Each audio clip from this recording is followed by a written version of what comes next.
It was the 14th of Sivan, the year Tov Reish Pei Zayin. The doorbell suddenly rang, and the door was smashed open. All right, who here is Schneerson? Excuse me, why must you shout? You know who Schneerson is. If you didn't know, why would you come here? If you're looking for me, I am right here. I am certain that you will not disturb me from my evening meal. Lulav, the soldiers are going to stand guard. Put a soldier by every place. All right, Citizen Schneerson, let me show you this document here. You have to read this and sign this document that we search your house according to the law. I will not sign this. Fine. Well, let me tell you something now. Rabbi Schneerson, you are under arrest. I demand permission to put on tefillin and daven, to pray, and also that kosher food be made available to me from my own home. You may take your tefillin, religious books even, paper and pen. Come over here, quickly, quickly. You go from the back, you go from the sides, and all around like that. I don't understand why you need to have soldiers standing there with their swords drawn and their rifles. I will come with you. Don't worry. I am following procedures. Come. All right. Come down the steps. And so, sure enough, they walked downstairs and they went to the courtyard. It was a very cheerful moment. I'll help you, Rabbi. There you go. Easy does it. Okay, are you in? Yes, thank you. They started to drive away. The driver pulled up. All right. We are here. Outside, Rabbi. Step outside. We are here now at 24 Splerka. Stand and descend from the vehicle. Excuse me, Mr. Nachmanson. Are you going to keep your word, what you told me? That I will be allowed to put on my tefillin? Even before entering the prison, you are starting to demand things? Are you oblivious to what your situation is? Do you realize you are under arrest? Do you realize you're going to prison? All right. You are to go down that long corridor over there, straight to the open doors. The Rebbe began to walk towards the administrative office. The Rebbe suddenly heard one of the officials say, Citizen, go sit over there. Here is a sheet of questions. Answer each question clearly. I'm looking at this and I have nothing to write. What seems to be the problem here? I am unable to fill out the citizen's questionnaire since he does not provide any responses, any answers. Let me take a look at this. You have not answered any of the questions in this form. You must fill out everything completely. There is no other alternative. All I have to state is as follows. I am Rabbi Schneerson, son of the famed Rabbi Schneerson of Lubavitch. I bear the hereditary title of honored for generations citizen. My birthplace is Lubavitch. I studied there at the yeshiva. I lived 8.5 years in Rostov and 3 years in Leningrad. My primary preoccupation is religious study. I'm involved in the philosophical system known as Hasidus. Yes, Secretary. Right as the citizen states. The secretary gathered all the documents and told the Rebbe to follow her. The clock struck 4:30. Please, I'm a religious Jew. Just give me 5 minutes to put on my tefillin, or even 3 minutes, please. No! Do you understand? No! But the Rebbe realized at that moment he would not have a chance other than this moment while he's walking behind the guard to put on the tefillin. quietly, the Rebbe began to put the tefillin on his hand first. And after he put the tefillin on his arm, he began to put the shel rosh on. And at that moment, the guard suddenly turned around. What is this? I told you no, and you're still trying to put on your tefillin? How dare you! I will teach you a lesson.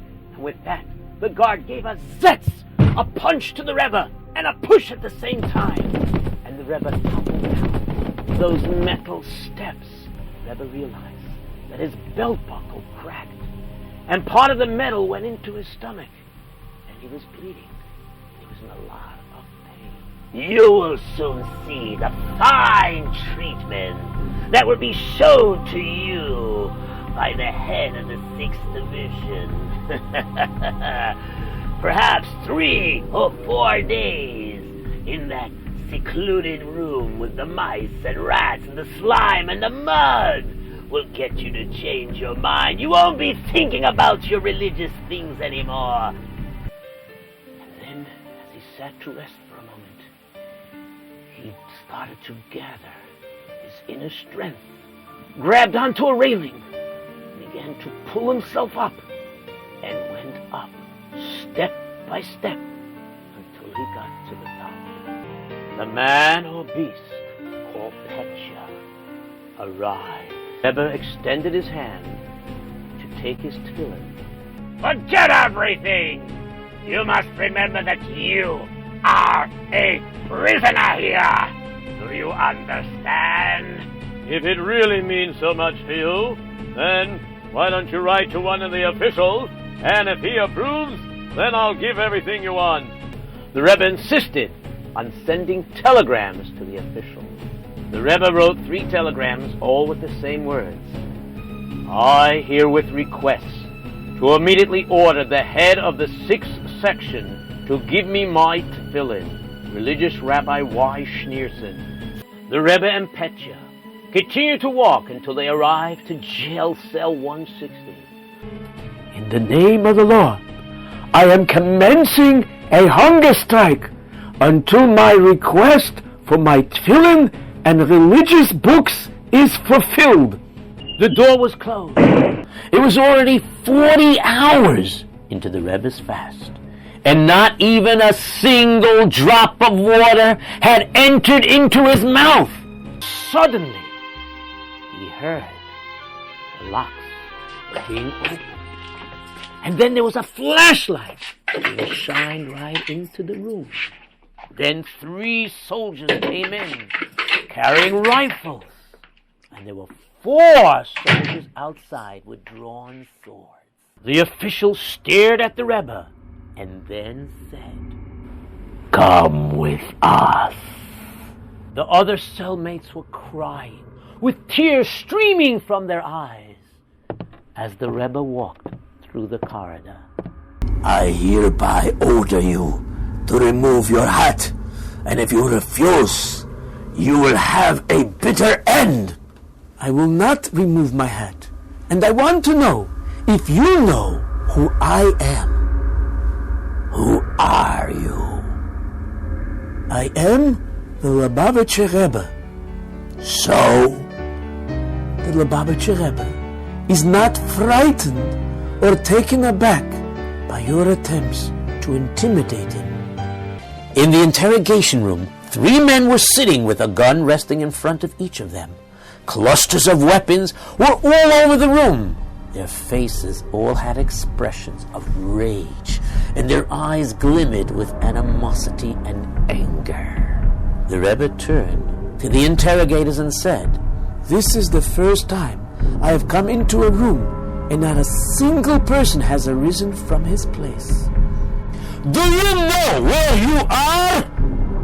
"Sure. I am in a place that does not require mezuzah, like a stable or a bathroom." Silence!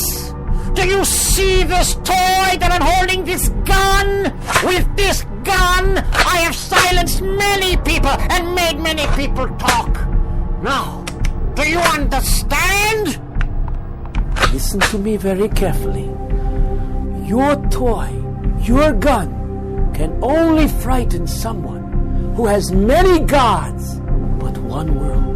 But I, who have one God and two worlds, am not frightened by your little toy. Silence! Silence! Do you see this arm extended before you? From the time I was 14 years old, it has been engaged in the sacred task of annihilating those such as yourself. We are all aware that you have used your influence to create a network of chadorim and yeshivos and other religious institutions throughout the USSR. There is no prohibition in Soviet law against chadorim and yeshivos. Kalinko, the chief state prosecutor of the Soviet Union, has explicitly declared no official law has ever been made in the Soviet Union against institutions of religious education. With whom is it incumbent to comply? Kalinko or Lulav? But in another 24 hours, you will be shot. It was now 3 full days that no food or water had passed the Rebbe's lips. Finally, on Friday afternoon, a Jewish member of the GPU brought the Rebbe his tefillin and holy books, and the Rebbe told him, I will not eat prison food. Only food that is brought from my house will I eat. The Rebbe immediately began to put on his tefillin, and he began to daven. A short time passed, and the prison guard brought 3 whole challahs from the Rebbe's house for the Shabbos meals. Finally, on Rosh Chodesh Tammuz, at 11 o'clock in the morning, a guard entered the room and said to the Rebbe in Russian, Wstawaj! Wstawaj! Stand! The Rebbe responded in Yiddish, Nein. If you do not obey, we will beat you!